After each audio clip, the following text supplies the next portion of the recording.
Hello' everyone, welcome back to another mini blog. আশা কৰোঁ আপোনালোকে ভালেই আছে। আৰু কথাষাৰ কয় নহয়, যাহা চাহে বহা ৰাহে। আৰু সেনেকেই আজি ইমান বৰষুণ দি আছিলে ৰাতিপুৱাৰ পৰা, তথাপিও আমি 7:30 বজাতে ঘৰৰ পৰা ওলালোঁ মা ঠাকুৰাণী মন্দিৰলৈ বুলি।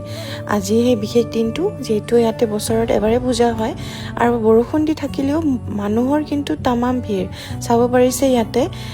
আমি পূজাটো দি ল'লোঁ ইয়াতে। আপোনালোকে মাৰ দৰ্শনটো কৰি লওক আৰু মাৰ আশীৰ্বাদ পাবলৈ কমেণ্টত জয় মা ঠাকুৰাণী বুলি লিখি দিব দেই। এইফালে প্ৰসাদৰ ছেকশ্যনটো আছে, আপোনালোকে চাব পাৰিছে।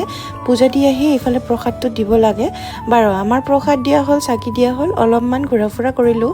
তাতে আমি দেখিলোঁ ইমানবোৰ পাৰ চৰাই আৰু হাঁহ চৰাই, মানে মানুহৰ ইচ্ছাবিলাক পূৰণ হোৱাৰ বাবে মাৰ চৰণত এয়া হাঁহৰ চৰাই, পাৰ চৰাই, ছাগলী আগবঢ়ায়। বাৰু, ভিডিঅ'টো আজিলৈ ইমানেই আছিলে। ভাল লাগিলে লাইক, শ্বেয়াৰ, ছাবস্ক্ৰাইব চব কৰি দিব। বাই।